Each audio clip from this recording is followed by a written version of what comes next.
the rise of autonomous economies. It started quietly, almost invisibly. No flags were raised. No currencies were declared. Yet somewhere beneath the surface of the internet, economic systems began operating without permission, without managers, without nations. Value started moving on its own. Today, autonomous economies process billions in value every day, guided not by executives or governments, but by algorithms and incentives. To understand why this matters now, we have to trace the moment when markets stopped needing humans to function. Because once economies could run themselves, the meaning of work, power, and coordination began to change forever. For centuries, economies depended on hierarchy. Banks processed transactions. Governments enforced rules.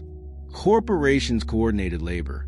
Every system relied on people making decisions at the top and trust flowing downward. Automation improved efficiency, but authority remained human.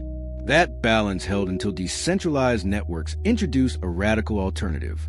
The reveal began with protocols that didn't just move money, but govern behavior. Lending platforms adjusted interest rates automatically. Marketplaces priced assets in real time. Incentives replaced management. Participants responded not to orders, but to code-driven signals. The economy no longer waited for approval. It reacted instantly. At first, these systems looked fragile, experimental, easy to dismiss. But they had one advantage traditional economies lacked. They never slept. They never negotiated.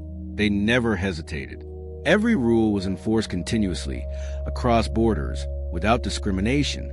Participation became voluntary, but consequences became absolute. As adoption grew, something unexpected happened.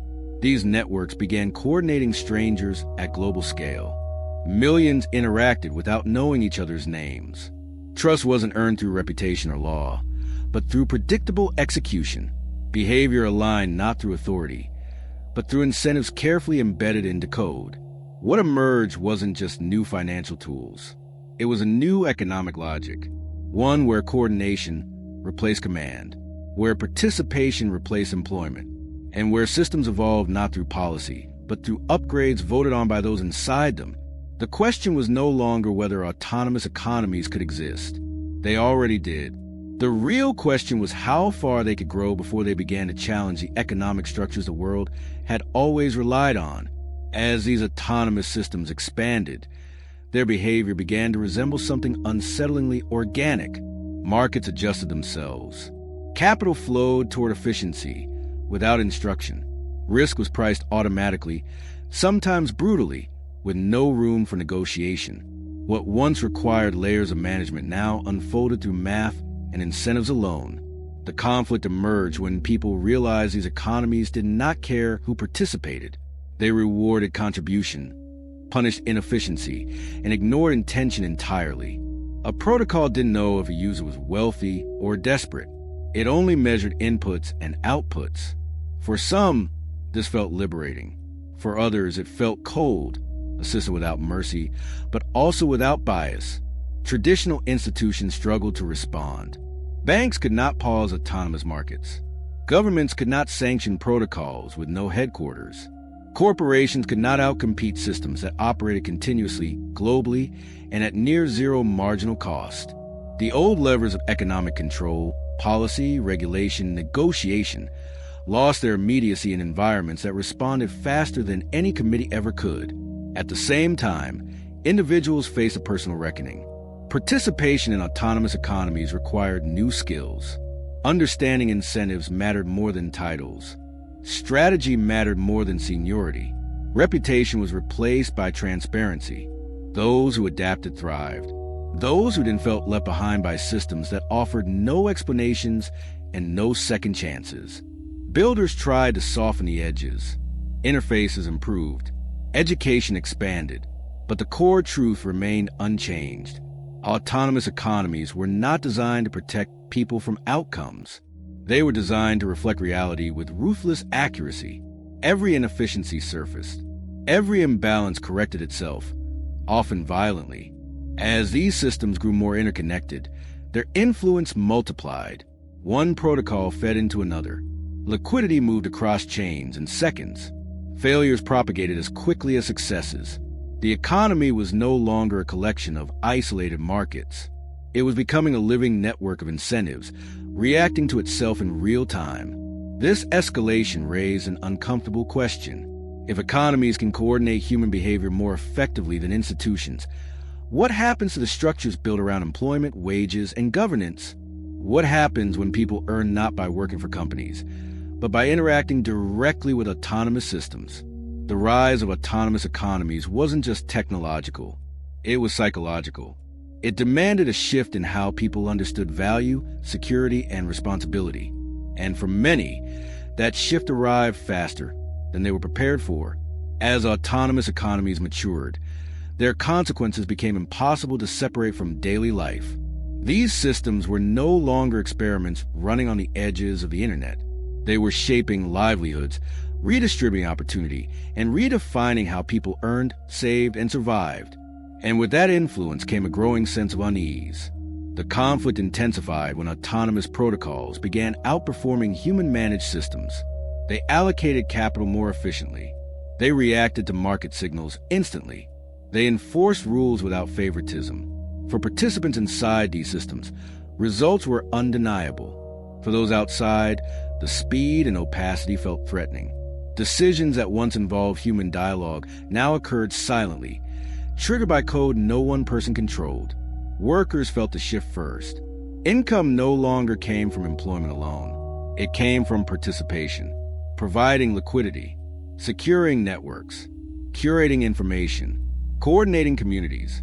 The line between worker, investor, and user blurred. Opportunity expanded, but so did volatility. There were no contracts, no guarantees, only incentives that could change without warning. Institutions struggled to keep pace. Social safety nets were built for wage labor, not protocol participation. Tax systems relied on employers, not autonomous networks. Legal frameworks assumed accountable managers, not self-executing code.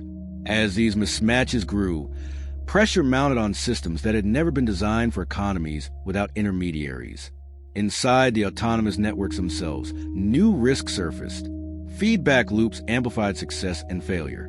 When incentives aligned, growth exploded. When they didn't, collapse was instant.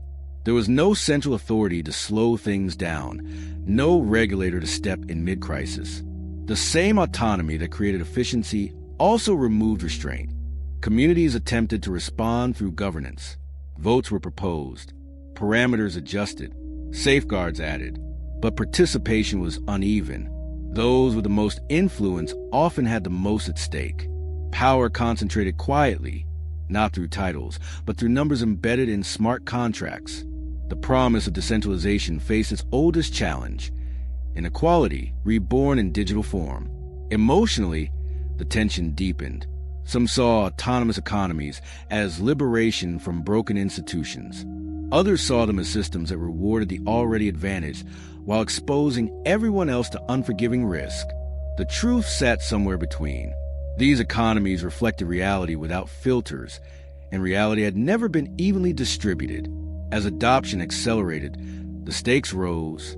Autonomous economies were no longer optional. They were becoming infrastructure. Opting out meant losing access to opportunity. Opting in meant accepting volatility without recourse. The choice itself carried weight. The buildup reached a critical point when society began to ask a dangerous question. If economies can govern themselves, what role is left for human judgment?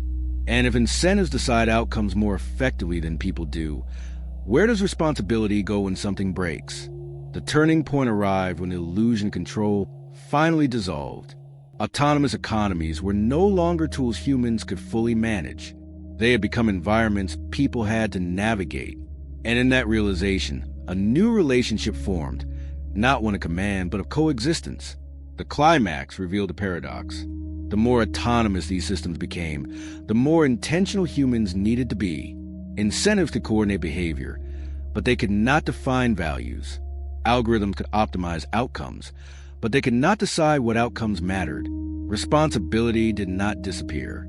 It shifted from managers to participants, from institutions to communities. Out of this tension, new frameworks began to emerge.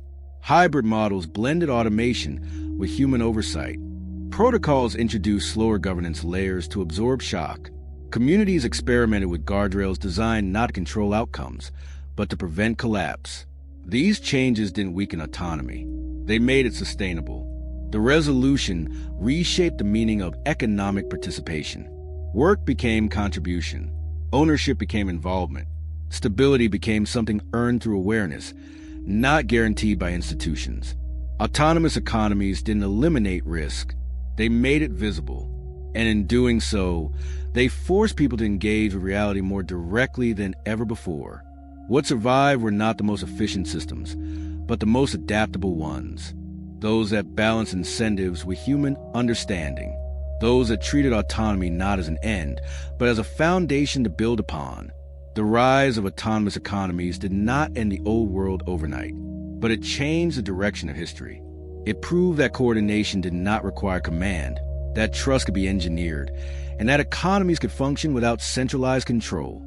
Sometimes the smallest shift in perspective becomes the beginning of a new future. The rise